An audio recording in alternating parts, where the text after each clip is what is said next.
একটি জাতের আবির্ভাব ঘটেছে, একটি গোষ্ঠীর আবির্ভাব ঘটেছে। সেই গোষ্ঠীটির নাম হলো আহলে হাদিস। এই আহলে হাদিসের প্রচারক ও প্রসারক বাংলাদেশের আব্দুর রাজ্জাক। ঠিক তেমনি অন্ধ কানার মতো সূর্য যেমন প্রকাশ হয়, কানার বলাতে সূর্যের অস্তিত্ব হারিয়ে যায় এমনটা প্রমাণিত হয় না।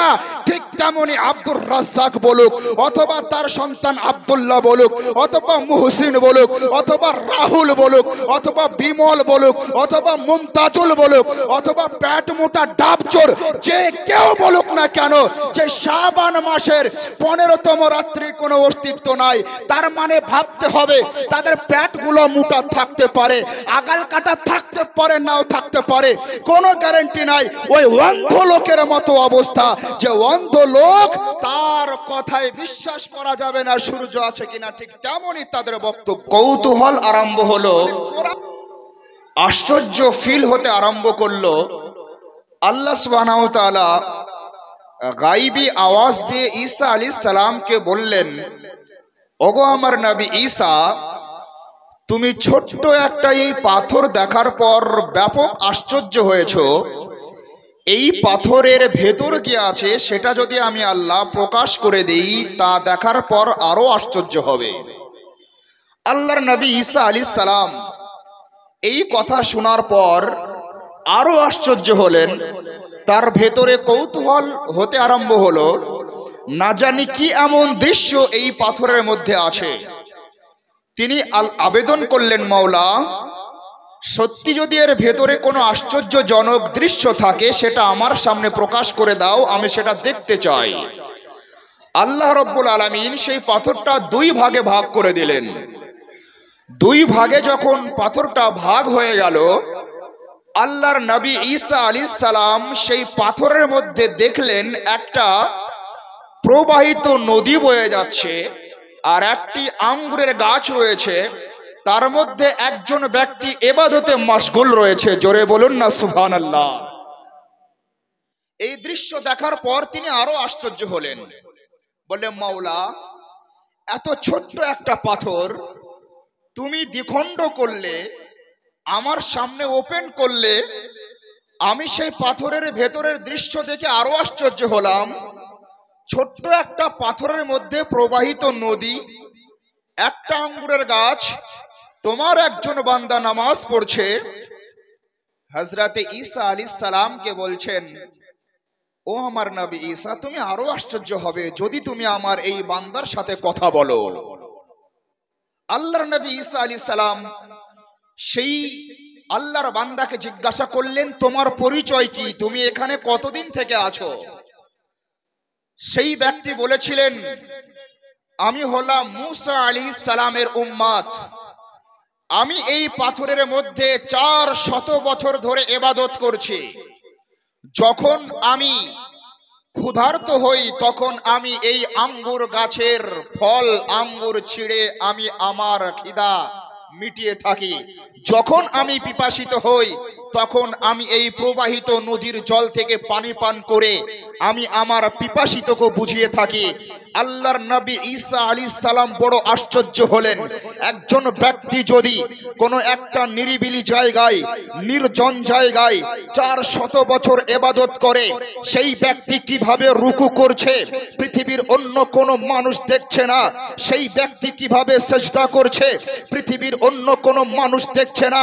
সেই ব্যক্তি কিভাবে সিজদায় তাসবিহ করছে সেটা অন্য কোনো মানুষ দেখছে না।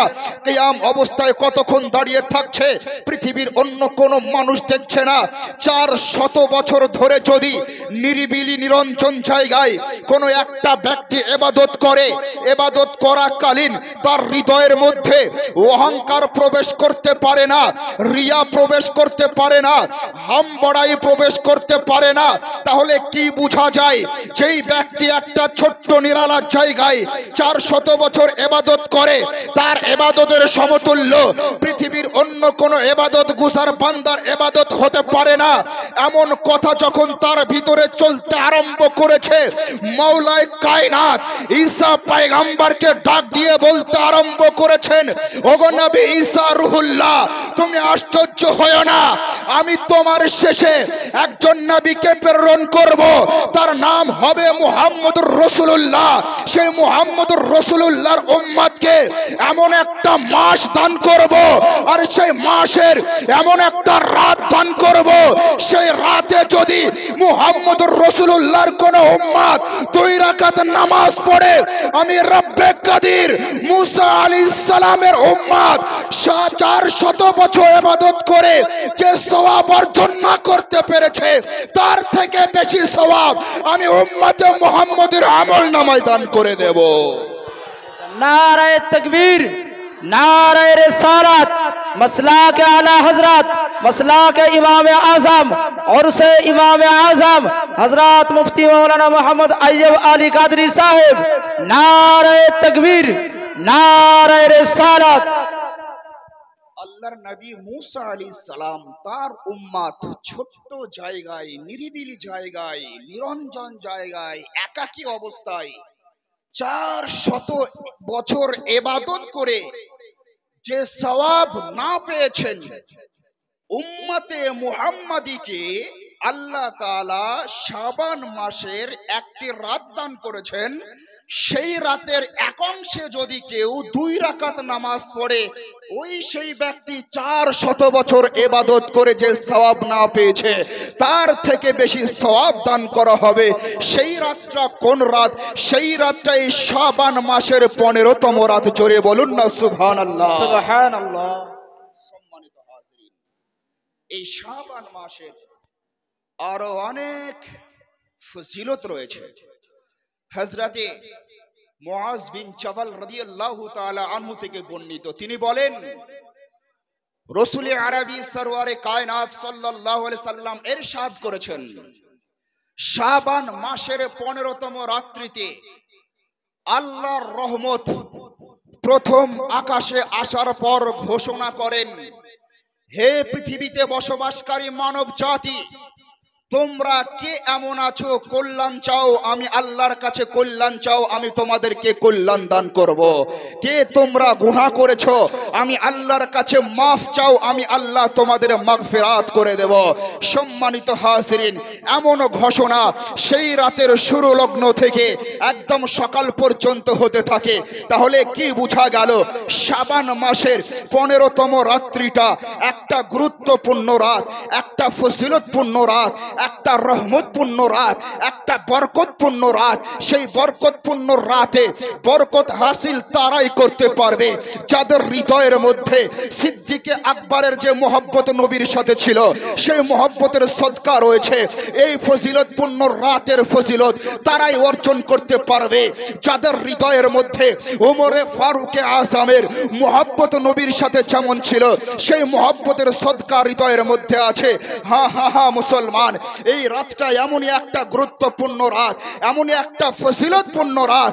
সেই রাতটার ফজিলত পেতে হলে, সেই রাতটার রহমত পেতে হলে, সেই রাতটার বরকত পেতে হলে রাসূল আযম সরওয়ারে কায়নাত সাল্লাল্লাহু আলাইহি সাল্লামকে যে সকল সাহাবায়ে কেরাম যেমন ভাবে অনুসরণ করেছেন, তাদেরকে তেমন ভাবে অনুসরণ করতে হবে, তবেই তাদের ভাগ্যের মধ্যে সেই রাতের ফজিলত আল্লাহ রাব্বুল আলামিন নির্বাচন করবেন।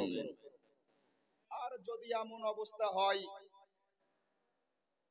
যে সূর্য প্রত্যেক দিন পূর্ব আকাশে প্রকাশ হয় আর সন্ধ্যার সময় পশ্চিম আকাশে অস্তমিত যায়, যেই ব্যক্তির চোখ ল্যাপা মানে বন্ধ, ও দেখতে পাবে না, ও দেখতে পাবে না মানে অন্ধ, কথা বুঝতে পারেননি?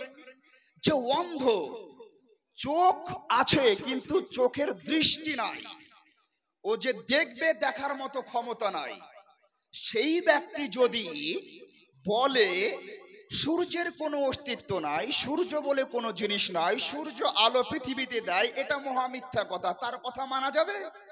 তার কথা মানা যাবে? ও তো কানা, অন্ধ, সূর্য আছে কিনা দেখতেই পারে না, উপলব্ধি করার মতো ক্ষমতাই নাই। ঠিক তেমনি বর্তমান সময়ে একটি জাতের আবির্ভাব ঘটেছে, একটি গোষ্ঠীর আবির্ভাব ঘটেছে। সেই গোষ্ঠীটির নাম হলো আহলে হাদিস। এই আহলে হাদিসের প্রচারক ও প্রসারক বাংলাদেশের আব্দুর রাজ্জাক। ঠিক তেমনি অন্ধ কানার মতো সূর্য যেমন প্রকাশ হয় কানার বলাতে সূর্যের অস্তিত্ব হারিয়ে যায় এমনটা প্রমাণিত হয় না, ঠিক তেমনি আব্দুর রাজ্জাক বলুক অথবা তার সন্তান আব্দুল্লাহ বলুক অথবা মুহসিন বলুক অথবা রাহুল বলুক অথবা বিমল বলুক অথবা মুমতাজুল বলুক অথবা পেট মোটা ডাবচোর যে কেউ বলুক না কেন যে শাবান মাসের 15তম রাত্রির কোনো অস্তিত্ব নাই, তার মানে ভাবতে হবে তাদের পেটগুলো মোটা থাকতে পারে, আগাল কাটা থাকতে পারে, নাও থাকতে পারে, কোনো গ্যারান্টি নাই। ওই অন্ধ লোকের মতো অবস্থা যে অন্ধ লোক তার কথায় বিশ্বাস করা যাবে না সূর্য আছে কিনা, ঠিক তেমনই তাদের বক্তব্য। মানে কোরআন হাদিসের মধ্যে আছে, সেই চোখ নাই, সেই চোখ দিয়ে দেখতে পারে না। সম্মানিত আছে, চামচুখ্যা নাম শুনেছেন? চামচুখ্যা বাদুড় এই সময়তে এখন খুব দেখা যাবে, শীতের সময় ওকে দিনে আপনি দেখতে পাবেন না, দিনের বেলাতে ওই চামচুখ্যার বাদুড় দেখা যায় না। ওই চামচুখ্যার বাদুড়ের বৈশিষ্ট্য হলো ওরা দিনে দেখতে পায় না, ওরা দিনে দেখতে পায় না, রাতের অন্ধকারে চোখের দৃষ্টি খুলে যায়। হ্যাঁ, তো এই চামচুখ্যার বাদুড়ের হাল হলো আব্দুর রাজ্জাক আর এই মুমতাজুলের। এই চামচুখ্যার বাদুড়ের হাল হলো তার কাটার।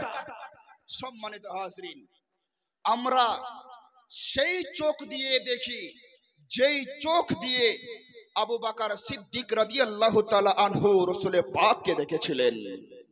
যদিও বা হাকিকাতে আমাদের চোখ সেই চোখ নয়, মহব্বতের চোখের সাথে তাদের চোখ, তাদের নজর মিলে। সম্মানিত হাজরিন, সামনের দিকে এগিয়ে চলুন। যেহেতু এটা শাবান মাস আর এই মাসে 15তম রাত্রিটা খুবই গুরুত্বপূর্ণ, সেই দিকে লক্ষ্য করে এই রাতের ফজিলত সংক্রান্ত বিষয়ে সংক্ষিপ্ত আলোচনা করলাম। আমার আলোচ্য বিষয় হলো এই মাসের আগের মাস হলো রজব মাস। এই মাসে রাসূল করিম সাল্লাল্লাহু আলাইহি সাল্লামের জীবদ্দশায় যতগুলি মুজিজা সংঘটিত হয়েছে তার মধ্যে উল্লেখযোগ্য শ্রেষ্ঠ এবং বড় মুজিজা হলো মেরাজ শরীফ, তা সংঘটিত হয়েছে। আজ আমরা রবীন্দ্রনাথ ঠাকুরকে চিনি, তার ব্যক্তিত্ব সম্পর্কে পড়েছি। আমরা কবি নজরুলকে চিনি, তার ব্যক্তিত্ব সম্পর্কে জানি। আমরা বিদ্যাসাগর সম্পর্কে জানি, তার ব্যক্তিত্ব সম্পর্কে পড়েছি। বিদ্যাসাগর সে জ্ঞানের ভান্ডার নিয়ে বিশ্বে রেকর্ড করেছে, মানুষ তাকে একজন নির্ভরযোগ্য ঐতিহাসিক লোক হিসাবে জানে, সম্মানিত লোক হিসাবে জানে। তার ব্যক্তিত্ব, তার ব্যাকগ্রাউন্ড নিয়ে যদি আমরা একটু তদন্ত করি, বিদ্যাসাগর পৃথিবীর বিভিন্ন কান্ট্রি, পৃথিবীর বিভিন্ন দেশ ভ্রমণ করেছে, এটা সম্ভব হতে পারে, কিন্তু বিদ্যাসাগরের জীবনে প্রথম আকাশ পর্যন্ত পাড়ি দেওয়া সম্ভব হয়নি। প্রথম আকাশের নিচে চন্দ্র সূর্য পর্যন্ত পাড়ি দেওয়া সম্ভব হয়নি। রবীন্দ্রনাথ ঠাকুর আকাশ নিয়ে, মাটি নিয়ে, গাছ নিয়ে, পরিবেশ নিয়ে, মানুষ নিয়ে, মানুষের দেহ নিয়ে বিভিন্ন বিষয় নিয়ে কবিতা রচনা করেছেন। তার কবিতা বিশ্বের মানুষের কাছে প্রশংসনীয়। কিন্তু রবীন্দ্রনাথ ঠাকুরের জীবনে, রবীন্দ্রনাথ ঠাকুরের ব্যাকগ্রাউন্ড যদি আমরা একটু আলগা করে দেখি, তাহলে রবীন্দ্রনাথ ঠাকুরের দ্বারাতে সম্ভব হতে পারে ভারতবর্ষের সমস্ত স্টেটকে ভ্রমণ করেছেন, ভারতের পার্শ্ববর্তী দেশ বাংলাদেশ ভ্রমণ করেছেন, পাকিস্তান ভ্রমণ করেছেন, ইংল্যান্ড, আপনার আরো অন্যান্য দেশ ভ্রমণ করেছেন, কিন্তু তার জীবদ্দশায় প্রথম আকাশে যাওয়া সম্ভব হয়নি।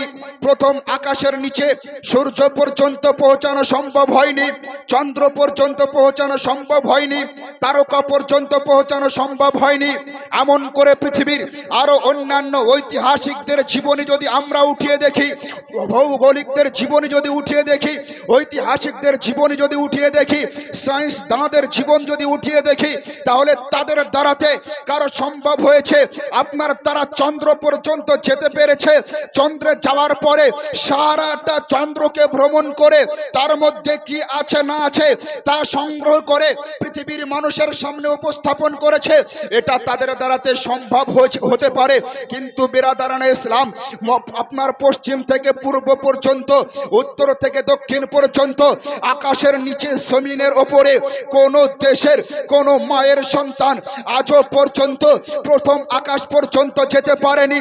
প্রথম আকাশের পর দ্বিতীয় আকাশ যেতে পারেনি, তৃতীয় আকাশ যেতে পারেনি, চতুর্থ আকাশ যেতে পারেনি, পঞ্চম আকাশ যেতে পারেনি, 6 নম্বর আকাশ যেতে পারেনি, 7 নম্বর আকাশ যেতে পারেনি, সিদরাতুল মুনতাহা যেতে পারেনি, কবা কৌসাইন যেতে পারেনি, লা মাকা পর্যন্ত যেতে পারেনি। তাহলে প্রশ্ন হতে পারে যে লা মাকা পর্যন্ত পৃথিবীর কি কোনো মানুষ যেতে পারেনি? জি হ্যাঁ, পৃথিবীর সাধারণ কোন মায়ের সন্তানের জন্য লা মাকা পর্যন্ত যাওয়াটা অসম্ভব, তারা কেউ যেতে পারেনি। কিন্তু আজ থেকে 1450 বছর পূর্বে আরব দেশের রাজধানী মক্কার মাটিতে আব্দুল্লাহর ঘরে মা আমিনার গর্ভ থেকে যে মহান ব্যক্তিত্বের আবির্ভাব হয়েছিল তার নাম হলো মুহাম্মদুর রাসূলুল্লাহ সাল্লাল্লাহু আলাইহি সাল্লাম। তার পূর্বে এই দুনিয়ার মাটিতে আদম নবী এসেছিলেন, তার পূর্বে নূহ নবী এসেছিলেন, তার পূর্বে ঈসা নবী এসেছিলেন, তার পূর্বে ইব্রাহিম নবী এসেছিলেন, তার পূর্বে ইসমাইল নবী এসেছিলেন, তার পূর্বে আপনার লূত নবী এসেছিলেন, তার পূর্বে ইউসুফ নবী এসেছিলেন। এমন করে 1,24,000 মতান্তরে 2,24,000 নবী ও রাসূল আমার নবীর আগমনের আগে দুনিয়ার মাটিতে এসেছেন। তারা সবাই এক আল্লাহর দাওয়াত দিয়েছে, হে পৃথিবীর বসবাসকারী মানুষ, তোমরা এক আল্লাহর ইবাদত করো, আল্লাহ ছাড়া দ্বিতীয় কোনো মানুষের ইবাদত করিও না, মূর্তির ইবাদত করিও না, গাছের ইবাদত করিও না, চন্দ্রের ইবাদত করিও না। আদম পয়গম্বর আপনি আপনার উম্মতকে আল্লাহর ওয়াহদানিয়াতের দাওয়াত দিয়েছেন, আপনি কি আল্লাহকে দেখেছেন? অ্যানসার আসবে নো, আমি আল্লাহকে দেখিনি। ও নবী মুসা পয়গম্বর আপনি আপনার উম্মতকে এক আল্লাহর ওয়াহদানিয়াতের দাওয়াত দিয়েছেন, এক আল্লাহর ইবাদত করার দাওয়াত দিয়েছেন, আপনি কি আল্লাহকে দেখেছেন? বলবেন না, আমি আল্লাহকে দেখিনি। ঈসা পয়গম্বর আল্লাহকে আপনি কি দর্শন করেছেন? বলবেন না, আমি আল্লাহকে দর্শন করিনি। মুসা পয়গম্বর আল্লাহকে দর্শন করেননি। ইব্রাহিম পয়গম্বরকে যদি জিজ্ঞাসা করা হয় আপনি নমরুদের সাথে প্রতিবাদ করেছেন, প্রতিরোধ করেছেন, সংঘর্ষ করেছেন, তার আপনি হামলার শিকার হয়েছেন, তার সাথে জিদ্দ জিহাদ করেছেন। ওগো আল্লাহর নবী ইব্রাহিম পয়গম্বর আপনি এক আল্লাহর ওয়াহদানিয়াতের দাওয়াত দিয়েছেন, আপনি কি আল্লাহকে দিদার করতে পেরেছেন? আল্লাহর নবী ইব্রাহিম বলবেন না না না, আমি আল্লাহকে দিদার করতে পারিনি, আমি আল্লাহর সঙ্গে সাক্ষাৎ করতে পারিনি, আমি আল্লাহকে দেখতে পারিনি। এমন করে প্রত্যেকটা নবী ও রাসূলের দরবারে যাওয়ার পরে প্রত্যেকটা নবী ও রাসূলের অ্যানসার হলো নো, আমরা আল্লাহকে দেখতে পাইনি। আমি সর্বশেষ মুহাম্মদুর রাসূলুল্লাহর পবিত্র দরবারে যাওয়ার পরে বললাম, হাবিব আপনি কি আল্লাহকে দেখেছেন? বলে হ্যাঁ হ্যাঁ হ্যাঁ, আমি আল্লাহকে আমার চামড়ার চোখে দেখেছি। তাহলে কি বোঝা গেল? যা পৃথিবীর কোন মানুষ দেখতে পারে না তা মুহাম্মদুর রাসূলুল্লাহ দেখতে পারেন। এই জন্য ইমাম আহমদ রাজা খাঁ ফাসিলে বেরলভী বলেছেন, কাবে কে বদরুদ্দুজা তুম পে করোড়ো দরুদ, কাবে কে বদরুদ্দুজা तुम पे करोड़ों दरूद, तैयबा के शम्सुद्दुहा तुम पे करोड़ों दरूद, और कोई गायब किया तुमसे निहा हो भला, जब ना खुदा ही छुपा तुम पे करोड़ों दरूद। आला हजरत बोलছেন যে রাসূল করিম সরওয়ারে কায়নাত সাল্লাল্লাহু আলাইহি সাল্লামের পবিত্র দৃষ্টিতে আর কি গায়েব থাকতে পারে? সব থেকে বড় গায়েব তো আল্লাহ, যাকে দেখা যায় না। আমার হাবিব তো আল্লাহকেই দেখে নিয়েছেন, জোরে বলুন না সুবহানাল্লাহ। সম্মানিত হাজরিন, আমার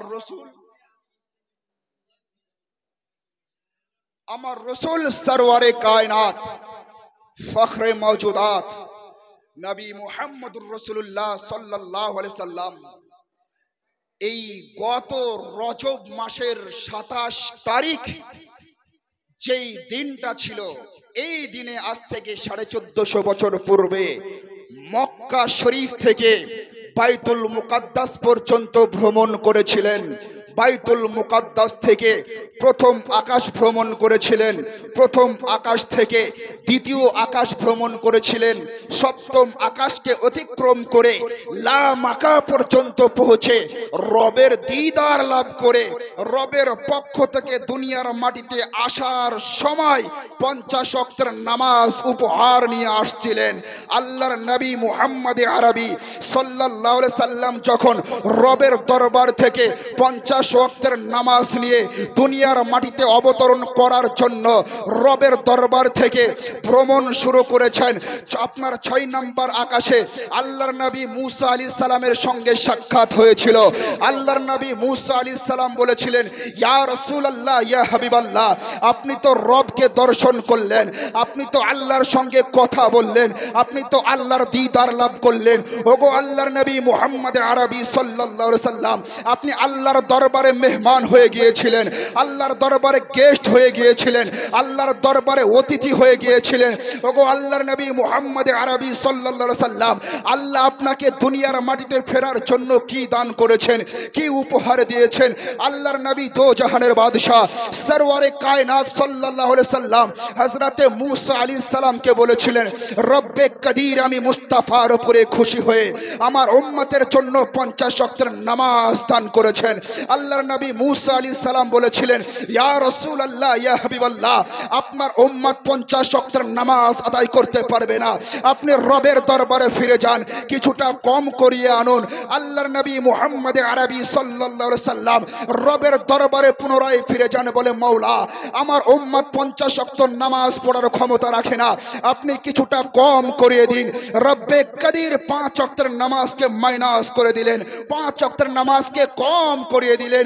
45 ওয়াক্তের নামাজ নিয়ে আবার দুনিয়ার মাটিতে অবতরণ করার উদ্দেশ্যে ভ্রমণ শুরু করেছেন। 6 নম্বর আকাশে আবারও মুসা আলাইহিস সালামের সাথে সাক্ষাৎ হয়ে যায়। আল্লাহর নবী মুসা আলাইহিস সালাম বলেন, ইয়া রাসূলুল্লাহ, আল্লাহর দরবারে আপনি নামাজকে কম করানোর জন্য গিয়েছিলেন, আল্লাহ কি কিছুটা কম করিয়েছে? আল্লাহর নবী মুহাম্মদ আরবি বলেছিলেন, হ্যাঁ হ্যাঁ হ্যাঁ, রব্বে কাদির আমার উম্মতের উপরে দয়া করে 5 ওয়াক্তের নামাজকে কম করিয়ে দিয়েছেন।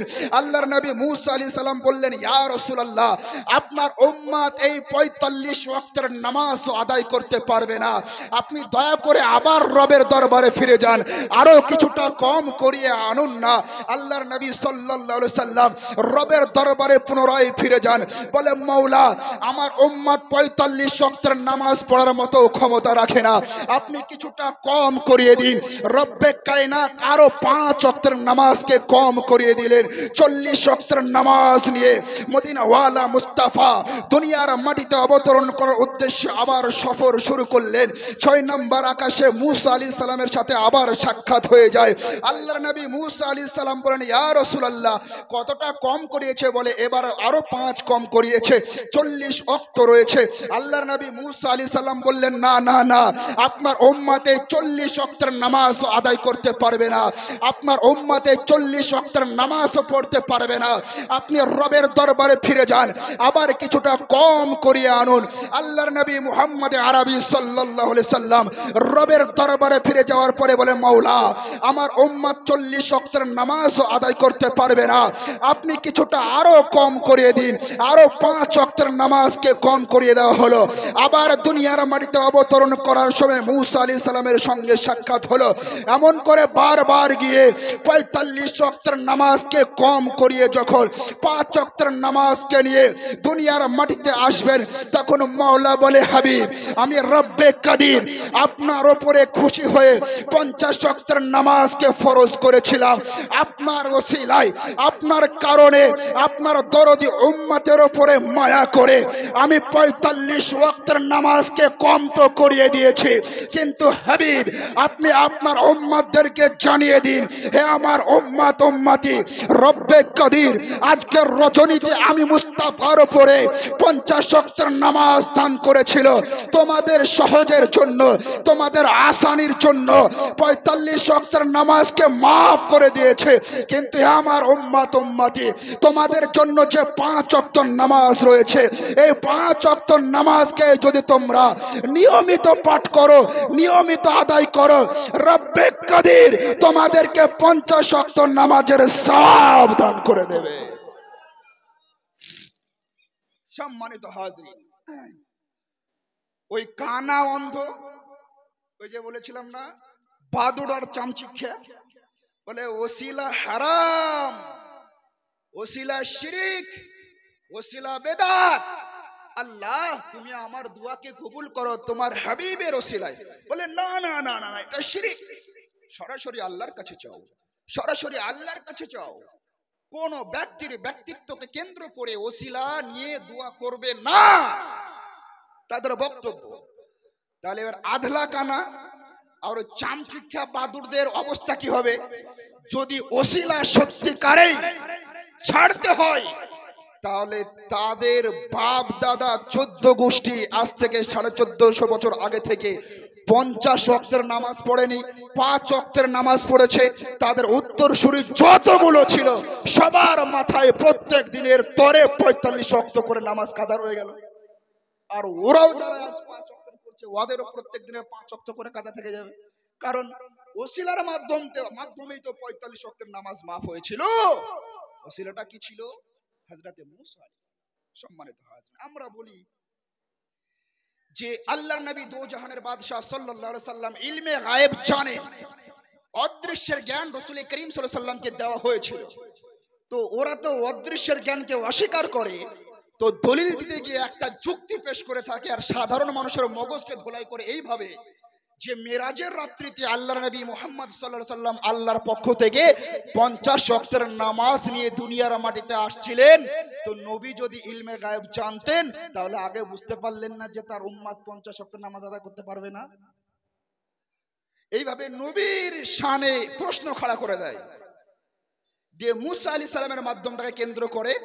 সম্মানিত হাজরিন, যদি এমন প্রশ্ন খাড়া করে তাহলে ও ফাঁসবে, ফাঁসার পরে জাহান্নামে হবে, মুশরিক হবে, বড় ধরনের কাফের হবে। বলে কেন? আল্লাহ কি জানতেন না যে আমার নবী মুহাম্মদ তার উম্মত 50 ওয়াক্তের নামাজ আদায় করতে পারবে না?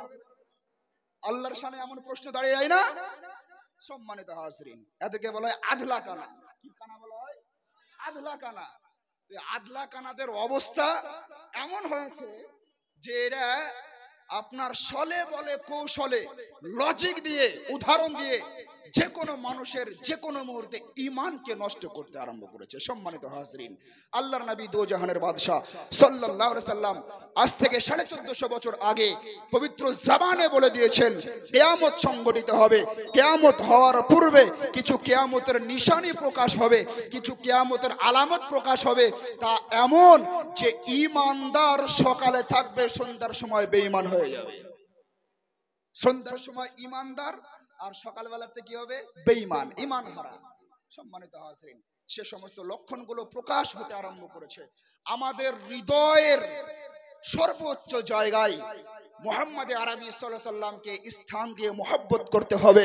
তার কারণ তার মহব্বত হলো ঈমানের জান, ঈমানের মূল। তার মহব্বত যদি না থাকে কোনো কিছুই কাজ করবে না। আপনারা জানেন ইসলাম জগতের দ্বিতীয় খলিফা ওমরে ফারুক আযম রাদিয়াল্লাহু তাআলা আনহু, তিনি একটা সময় কোরআনের বিরুদ্ধে প্রতিবাদ করতেন, কোরআনের বিরুদ্ধে প্রতিরোধ গড়ে তুলতেন, ইসলামের বিরুদ্ধে সমাবেশ করতেন। রাসূল আযম সাল্লাল্লাহু আলাইহি সাল্লামকে হত্যা করার ব্যাপক বড় ষড়যন্ত্র করেছিল। ওমরে ফারুক আযম রাদিয়াল্লাহু তাআলা আনহু ইসলাম গ্রহণ যখন করলেন, আল্লাহর নবী দো জাহানের বাদশা জিজ্ঞাসা করছেন, হে উমর, তুমি তো কোরআনকে বিশ্বাস করতে না, আল্লাহর নিদর্শন সমূহকে বিশ্বাস করতে না, কবরের আযাবকে বিশ্বাস করতে না, জান্নাত ও জাহান্নামকে বিশ্বাস করতে না, তুমি এখন এক আল্লাহর ওয়াহদানিয়াতকে সাক্ষী দিয়ে ঈমান এনেছো, মুসলমান হয়েছো। হে উমর, তুমি পৃথিবীর মাটিতে সবথেকে থেকে বেশি কাকে মহব্বত করো? আল্লাহর নবীর সাহাবী উমরে ফারুক আযম বলেছিলেন, ইয়া রাসূলুল্লাহ, ইয়া হাবিবাল্লাহ, এই পৃথিবীর জমিনে যদি আমি সব থেকে বেশি মহব্বত কোনো বস্তুকে করি, সেটা হলো আমার নফস, আমার জান। আমি আমাকে সব থেকে বেশি মহব্বত করি, তারপরে আপনাকে মহব্বত করি। আল্লাহর নবী দো জাহানের বাদশা বলেছিলেন, উমর, তুমি ইসলাম গ্রহণ করেছো ঠিক আছে, তুমি মুসলমান হয়েছো ঠিক আছে, তুমি এখনো পূর্ণ মুমিন হতে পারোনি। উমরে ফারুক আযম রাদিয়াল্লাহু তাআলা আনহুর দুই চোখ দিয়ে অস্ত্র বয়ে যায়। বলে, ইয়া রাসূলুল্লাহ, ইয়া হাবিবাল্লাহ, আমি ইসলামের শত্রু ছিলাম, ইসলামের দুশমন ছিলাম, কোরআনের বিরুদ্ধে বক্তব্য দিতাম, আপনাকে হত্যা করার প্রচেষ্টা করেছিলাম। ইয়া রাসূলুল্লাহ, আমি এক আল্লাহকে বিশ্বাস করেছি, এখনো আমি পূর্ণ মুমিন হতে পারিনি। পূর্ণ মুমিন হওয়ার জন্য আমাকে কি করতে হবে? আল্লাহর নবী দো জাহানের বাদশা বলেছিলেন, ওমর, তুমি যদি পূর্ণ মুমিন হতে চাও, তুমি যে পৃথিবীর মধ্যে সব থেকে তোমার নফসকে মহব্বত করো, তোমার জীবন অপেক্ষা আমি মুহাম্মদুর রাসূলুল্লাহকে মহব্বত করতে হবে, তবেই তুমি পূর্ণ মুমিন হতে পারবে। তাহলে কি বোঝা গেল? আল্লাহকে বিশ্বাস করার পর মুমিন হওয়া যায়, নবীকে বিশ্বাস করার পর মুমিন হওয়া যায়, জান্নাত ও জাহান্নামকে বিশ্বাস করার পর মুমিন হওয়া যায়, কিন্তু পূর্ণ মুমিন নিজের জীবন অপেক্ষা মুহাম্মদুর রাসূলুল্লাহকে মহব্বত করলেই হওয়া যায়। এই জন্য আল্লামা ইকবাল বলেছিলেন, मोहम्मद की मोहब्बत दीन हक की शर्त अव्वल है, मोहम्मद की मोहब्बत दीन हक की शर्त अव्वल है, अगर हो इसमें कुछ खामी तो सब कुछ नामुकम्मल है। नमाज रोजा हज जाकात इबादत আমল যা কিছুই করি আর যা কিছুই করব সব নবীর মোহব্বত নিয়ে করব। আল্লাহ আমাদের সকলের হৃদয়ের মধ্যে সেই নবীর মোহব্বত ভালোবাসা আপনার আমার হৃদয়ের মধ্যে ধারণ করার তৌফিক দান করুন। আমরা পড়ি আল্লাহুম্মা আমিন ওয়া আখিরু দাওয়ানা আনিল হামদুলিল্লাহি রাব্বিল আলামিন। আসসালামু আলাইকুম ওয়া রাহমাতুল্লাহি ওয়া বারাকাতুহু।